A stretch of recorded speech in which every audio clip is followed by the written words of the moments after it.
We are listening Talks with Sri Ramana Maharshi. We'll start now talk 60, where the content is on Mouna or silence. Sri Bhagavan Ramana Maharshi is guiding and telling students or the audience that the silence of solitude is forced. Restrained speech in society results or amounts to true silence. For the man then only can control his speech. The speaker must come forth before he speaks. If engaged otherwise, speech is restrained. Introverted mind is otherwise active and is not anxious to speak. Mouna as a disciplinary measure is meant for limiting the mental activities due to speech.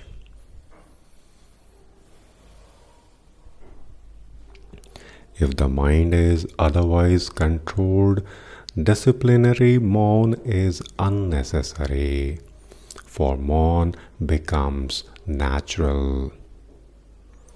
Ramana Maharshi is telling further that Vidyaranya has said that 12 years forced mourn brings about absolute mourn, that is, makes one unable to speak. It is more like a mute animal than otherwise, that is not considered as mourner. Mourn is constant speech. Inactivity is constant activity.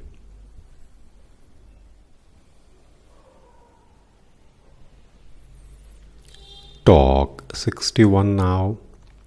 Mr. Eknath Rao asked Ramana Maharshi that how is Dhyana practiced? With eyes open or closed? Maharshi said, it may be done either way. The point is that the mind must be introverted and kept active in its pursuit. Sometimes it happens that when the eyes are closed, the latent thoughts rush forth with great force. It may also be difficult to introvert the mind with the eyes open. It requires strength of mind to do so. The mind gets contaminated when it takes in objects. Otherwise, the mind remains pure.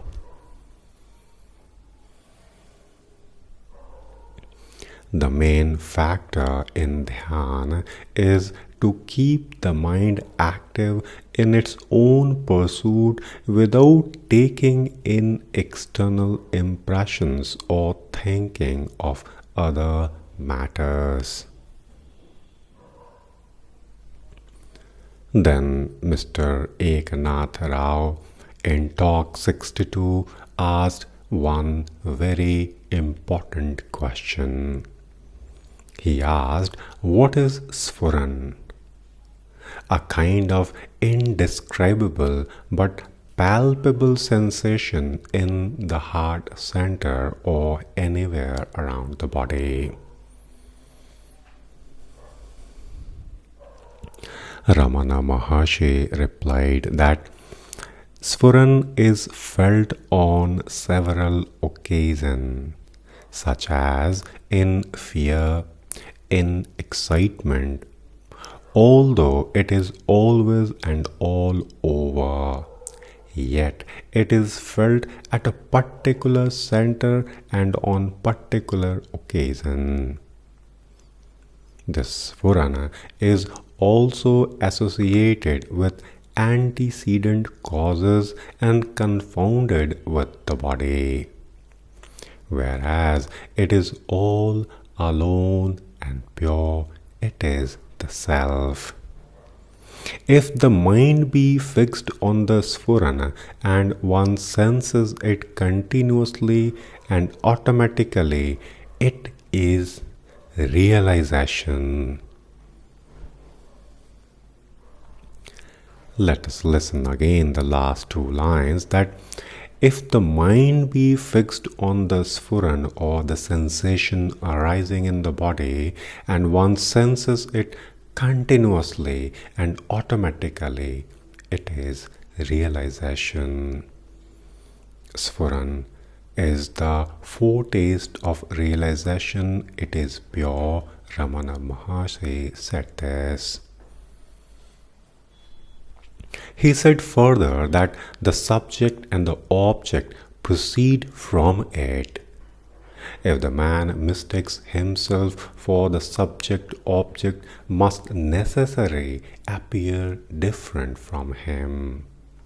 They are periodically withdrawn and projected, creating the world and the subject's enjoyment of the same.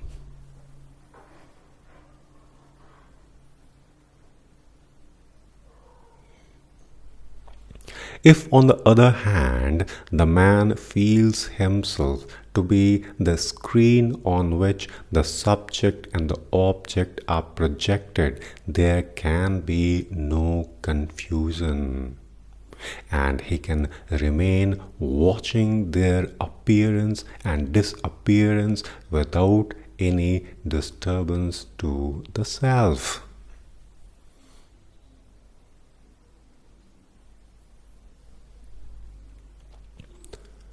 Talk 63. Now, a high officer asked that Maharshi, if juniors are promoted over oneself, the mind is disturbed. Will the enquiry, who am I, help the man to soothe the mind under such circumstances?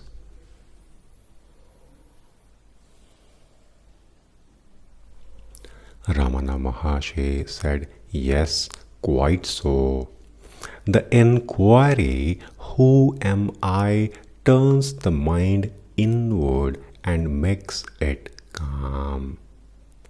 Then that devotee asked, I have faith in Murti Dhyana or worship of form. Will it not help me to gain Jnana? Ramana Maharshi said, surely it will. Upasana helps concentration of mind. Then the mind is free from other thoughts and is full of the meditated form. The mind becomes it and thus quite pure. Then think, who is the worshipper? The answer is I. That is the self. So the self is gained ultimately.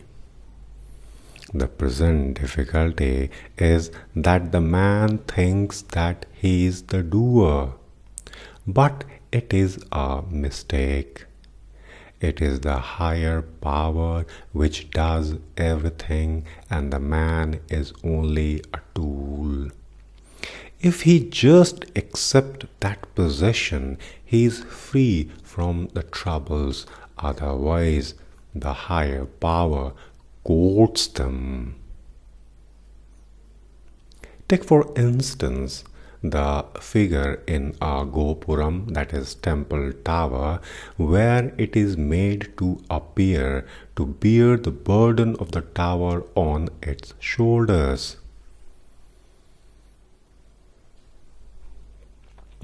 Its posture and look are a picture of great strain while bearing the very heavy burden of the tower.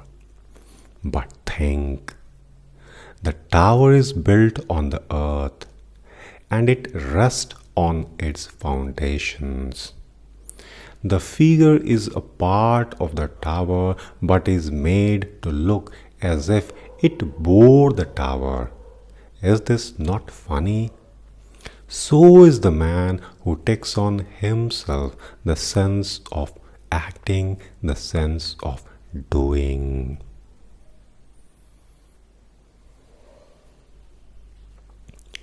Then, the Malayalam version of Ulladu Narpadu was read out by a devotee for the benefit of the visitor. After hearing it, that visitor asked that what about the reference to duality in practice and unity at the end? Ramana Maharshi to this question said that some people think that one must begin practice with dualistic idea. It refers to them. They say that there is God. The man must worship and meditate. Ultimately, the Jeev merges into God. Then others say that the Supreme Being and the Jeev are always apart and never merge into each other.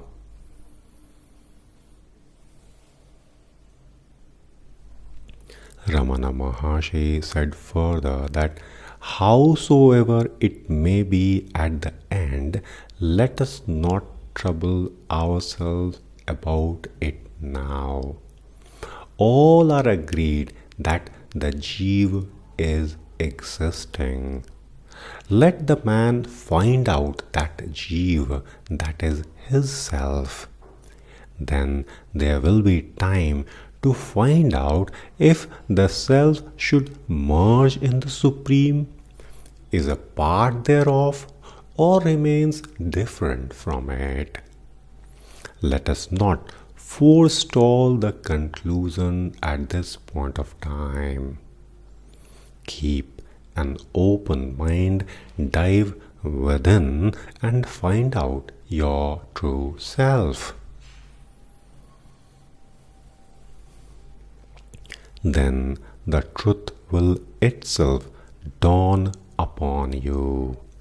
Why should you determine beforehand if the finality is unity absolute or qualified or duality or what it is? There is no meaning in discussing or thinking such things. The ascertainment is now made by logic and by intellect. The intellect derives light from the self, the higher power. How can the reflected and partial light of the intellect envisage the whole and the original light? The intellect cannot reach the self, and how can it ascertain its nature then? Such is the significance of the reference we just read.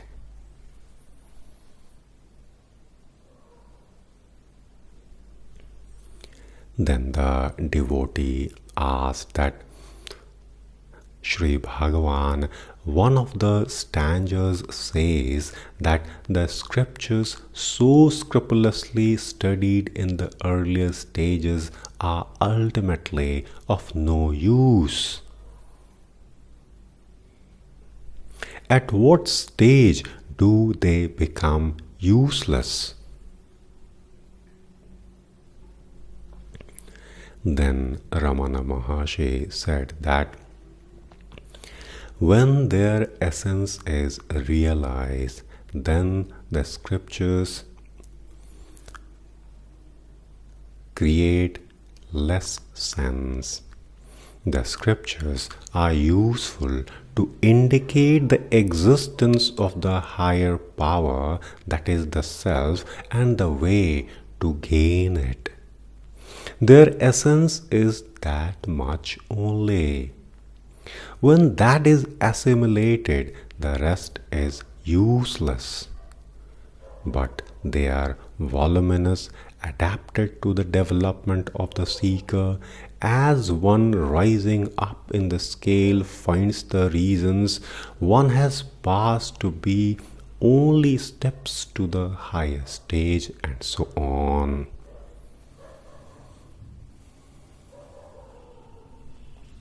Then the steps ascended become Purvapaksh successively until the goal is gained. When the goal is reached, it remains alone and all the rest becomes useless. That is how the Shastras become useless at one point of time in search for the truth or reality. Ramana Maharshi is telling further that we used to read so much. Do we remember all that we read? But have we forgotten the essentials? The essential soaks in the mind and the rest is forgotten. So it is with the Shastra. The fact is that the man considers himself limited, and there arises the trouble. The idea is wrong. He can see it for himself. In sleep there was no world, no ego, no limited self, and no trouble. Then something wakes up from the happy state and says, I. To that ego, the world appears. Being a speck in the world, he wants more and gets into trouble. How happy he was before the rising of the ego. Only the rise of the ego is the cause of the present trouble.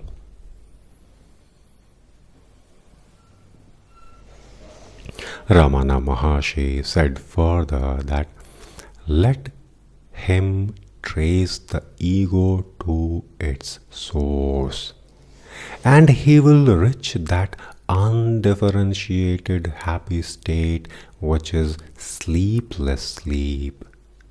The self remains ever the same here and now. There is nothing more to be gained, because the limitations have wrongly been assumed there. That is the need to transcend them. There is the need to transcend them. It is like the 10 ignorant fools who forded a stream and on reaching the other shore counted themselves to be 9 only. They grew anxious and grieved over the loss of the unknown 10th man. A wayfarer, on ascertaining the cause of their grief, counted them all and found them to be 10.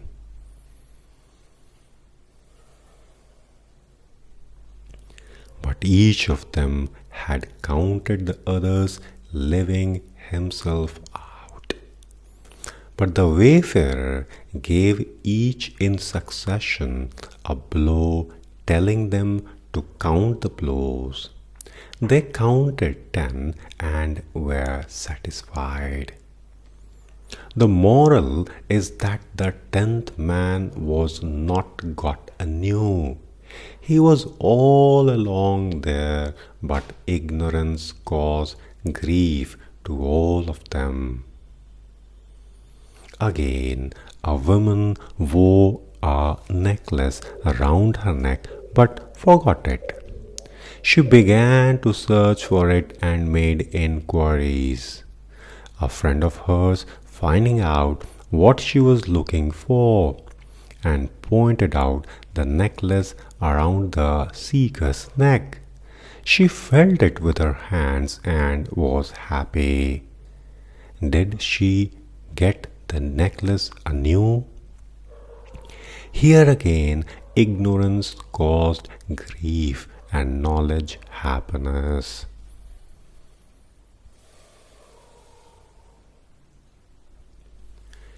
Similarly, also with the man and the self. There is nothing to be gained anew. Ignorance of the self is the cause of the present misery. Knowledge of the self brings about happiness. Moreover, if anything is to be got anew, it implies its previous absence. What remained once absent might vanish again. So there would be no permanency in salvation. Though the salvation is permanent because the self is here, the self is now, and the self is eternal. Thus, the man's efforts are directed towards the removal of ignorance. Wisdom seems to dawn, though it is natural and ever present.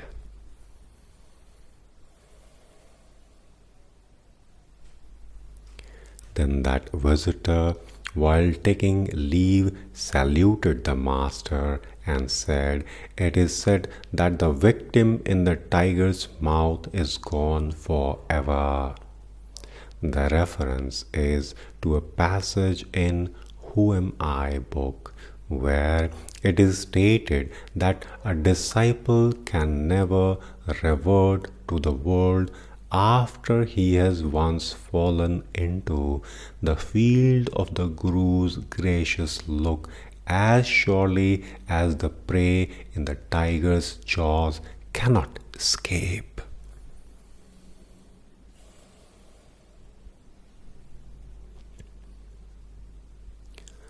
Talk 64 now.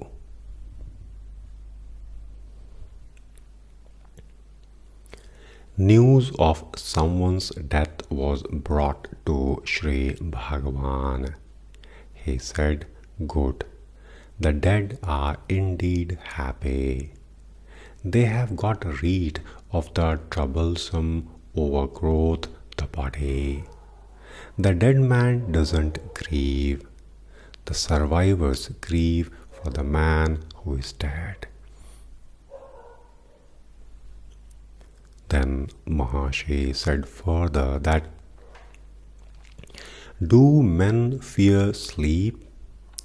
On the contrary, sleep is courted, and on waking up, every man says that he slept happily.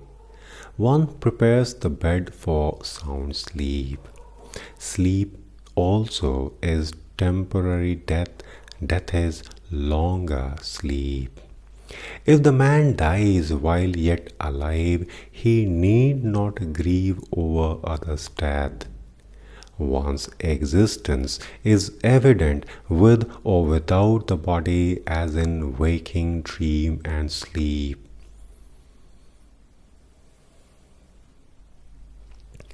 Then why should one desire continuance of the bodily shackles? Let the man find out his undying self and die and be immortal and be happy ever."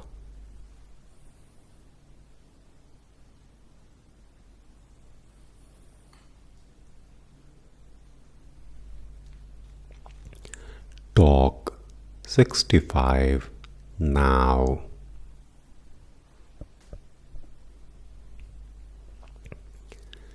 A visitor asked that, "Is the jagat, that is the world, perceived even after self-realization?" Maharshi replied, "From whom is this question?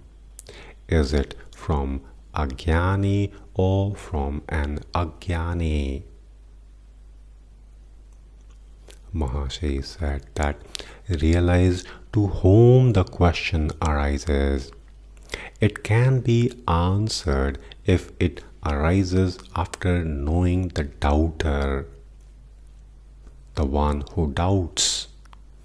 Can the jagat or the body say that it is like that? Or does the seer say that the jagat or the body is? The seer must be there to see the objects. Find out the seer first. Why worry yourself now with that? Will be in the hereafter. Sri Bhagavan continued that what does it matter if the jagat is perceived or not perceived? Have you lost anything by your perception of jagat now? Or do you gain anything where there is no such perception in your deep sleep? It is immaterial whether the world is perceived or the world is not perceived.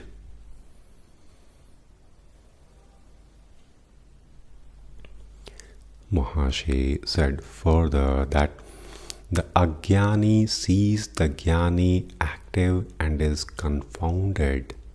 The Jagat is perceived by both, but their outlooks differ. Take the instance of the cinema. There are pictures moving on the screen. Go and hold them. What do you hold? It is only the screen. Let the pictures disappear. What remains over? The screen again. So also here. Even when the world appears, see to whom it appears. Hold the substratum of the I. And after the substratum is held, what does it matter if the world appears or the world disappears?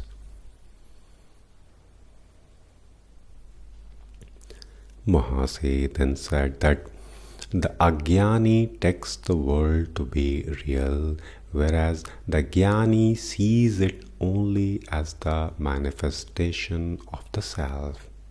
It is immaterial if the self manifests itself or ceases to do so.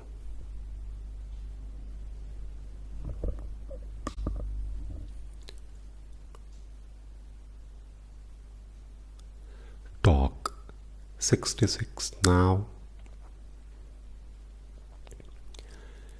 A letter was received containing some learned questions pertaining to memory, sleep, and death. A letter was received containing some learned questions pertaining to memory, sleep, and death. It looked at first sight that they were cogent yet baffling to answer. But when the master was approached on the subject, he disentangled the skin very nicely, pointing out that all such confusion was due to the non-differentiation of the real I from the false I. The attributes and modes pertain to the latter and not to the former. One's efforts are directed only to remove one's ignorance. And afterwards, they cease, that is, there is no more ignorance, and the real self is found to be always there. No effort is needed to remain as the self.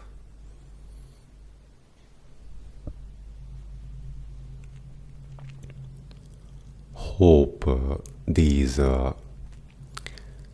communications are helping in finding out the ignorance and seeing how it is building inside.